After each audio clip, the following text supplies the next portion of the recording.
नमस्कार, मैं अंजना और आप देख रहे हैं CNX न्यूज टॉप 10। आइए रुक करते हैं देश दुनिया की बड़ी खबरों की ओर। सुपौल में राहुल गांधी की वोटर अधिकार यात्रा, प्रियंका गांधी भी हुई शामिल। बिहार में वोटर अधिकार यात्रा के 10वें दिन राहुल गांधी के साथ प्रियंका गांधी भी शामिल हुई। सुपौल से शुरू हुई यात्रा में तेलंगाना के मुख्यमंत्री रेवंत रेड्डी, तेजस्वी यादव, पप्पू यादव और माले नेता दीपांकर भट्टाचार्य भी मौजूद रहे। इस दौरान बड़ी संख्या में कार्यकर्ता जुड़े और भीड़ से नारेबाजी भी हुई।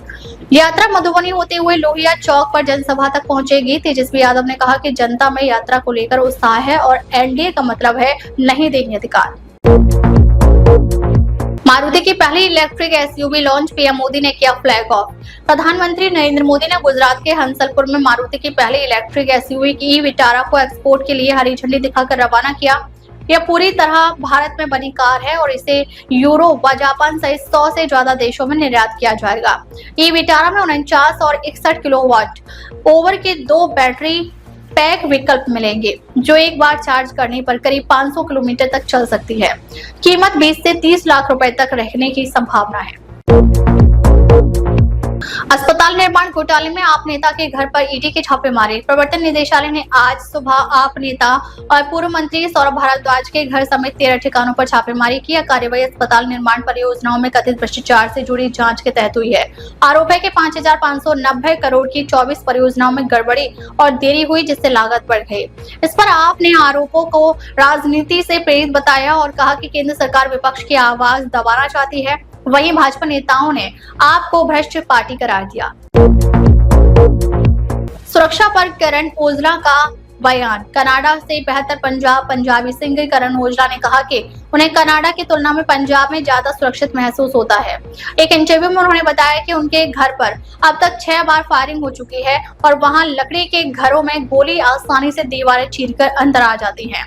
ओजला ने कहा कि सुरक्षा कारणों से उन्होंने कनाडा छोड़कर दुबई शिफ्ट किया है। साथ ही हाल ही में विवादित गाने MF गबरू को लेकर उन्हें पंजाब महिला आयोग से माफी भी मांगनी पड़ी। योगी आदित्यनाथ पर आधारित फिल्म रिलीज को बॉम्बे हाई कोर्ट की मंजूरी। बॉम्बे हाई कोर्ट ने सोमवार को उत्तर प्रदेश के मुख्यमंत्री योगी आदित्यनाथ के जीवन पर आधारित film Ajay the untold story of a Yogi के रिलीज पर रोक लगाने से इनकार कर दिया। जस्टिस रेवती मोहिते डेरे और नीला गोखले की बेंच ने कहा कि उन्होंने फिल्म देखी है और इसमें कोई आपत्तिजनक सामग्री नहीं मिली। अदालत ने सेंसर बोर्ड को निर्देश दिया कि फिल्म को बिना किसी कट के प्रमाण पत्र जारी किया जाए। निक्की भाटी दहेज हत्या केस में नए खुलासे। निक्की भाटी दहेज हत्या मामले में लगातार नए खुलासे हो रहे हैं। सीसीटीवी फुटेज सामने आया है जिसमें पति विपिन भाटी को घटना के समय घर से बाहर दिखाया गया है। वहीं निक्की के पिता का कहना है कि बेटी को 36 लाख रुपए दहेज के लिए प्रताड़ित किया गया और उनका 7 वर्षीय पोता खुद वारदात का चश्मदीद है। इस बीच विपिन के खिलाफ 2024 में दर्ज एक हमले का केस भी सामने आया है जो उनके कथित अफेयर से जुड़ा है। वहीं परिवार की तरफ से भी कभी सिलेंडर ब्लास्ट तो कभी झगड़े और छुट्टियों को लेकर विवाद की अलग अलग दलीलें दी जा रही हैं। दशहरा उद्घाटन को लेकर कर्नाटक में विवाद। बीजेपी ने सिद्धारमैया सरकार पर साधा निशाना। कर्नाटक में दशहरा महोत्सव के उद्घाटन को लेकर सियासी घमासान छिड़ गया है। विपक्ष के नेता और भाजपा विधायक आर अशोक ने मुख्यमंत्री सिद्धारमैया पर हिंदू परंपराओं का अपमान करने का आरोप लगाया है। उनका कहना है कि सरकार ने लेखिका बानू मुश्ताक से कार्यक्रम का उद्घाटन करवाकर धर्म का अपमान किया है। भाजपा नेता ने इसे टीपू मानसिकता बताया। लेखिका बानू मुश्ताक को हाल ही में उनकी कन्नड़ कहानी संग्रह हार्ट लैम्प के लिए इंटरनेशनल बुकर प्राइज मिला है। 900 करोड़ JJM घोटाले में पूर्व मंत्री महेश जोशी की जमानत अर्जी खारिज। राजस्थान हाईकोर्ट ने जल जीवन मिशन के 900 करोड़ रुपए के घोटाले में गिरफ्तार पूर्व मंत्री महेश जोशी की जमानत याचिका खारिज कर दी है। जोशी को 24 अप्रैल को प्रवर्तन निदेशालय ने गिरफ्तार किया था।